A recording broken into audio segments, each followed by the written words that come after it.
Hello दोस्तों, नमस्कार। कैसे हैं मेरे भाइयों। और देखिए, आज के इस वीडियो में बहुत ही शानदार ये मकान दिखाने जा रहे हैं। जो दिख रहा है आपको सामने, ये मकान आया है, बिल्कुल न्यू मकान बनाया गया है सेल करने के लिए। और सामने आपका इस रास्ता देख लीजिए, इस मकान पे जो आया है। और अगल बगल दोनों साइड में मकान बन गए हैं। ये भी बिल्कुल नया मकान बन रहा है बगल में। तो ये आवासीय एरिया में है मकान, लेके तत्काल रहने लायक है, बिल्कुल रेडी टू मूव है। और 600 स्क्वायर फीट में इस मकान को बनाया गया है। 600 एरिया में है मकान। 2 रूम, लैट्रिन किचन बाथरूम के साथ में पूरा ये सेट है, बिल्कुल रेडी टू मूव है।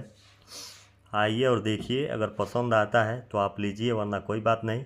अगर नए हैं तो हमारे चैनल को ज़रूर सब्सक्राइब कर दें और लाइक कर दें वीडियो को। और बने रहें, एक से एक वीडियो देते रहेंगे, क्योंकि आजकल गर्मी का सीज़न चल रहा है तो निकलना बहुत मुश्किल हो गया है। और देखिए, इस मकान को आप विजिट कर सकते हैं। दिए हुए नंबर पे संपर्क करिए। और जो रेट की बात करें तो 45 लाख रुपया इसका डिमांड है। और इस मकान का जो रेट है 45 लाख रुपया है। लोकेशन की बात करें तो गोरखपुर फातिमा हॉस्पिटल, जो खजांची से आ रहा है पादरी बाज़ार बाईपास रोड से, मात्र 450 मीटर अंदर इस मकान का बनाया गया है। पूरा रेडी टू मूव फिनिशिंग के साथ में ये मकान मिल रहा है। विजिट करने के लिए संपर्क कर सकते हैं। देखिए, विजिट चालू है, लोग आ रहे हैं, जा रहे हैं, देख रहे हैं।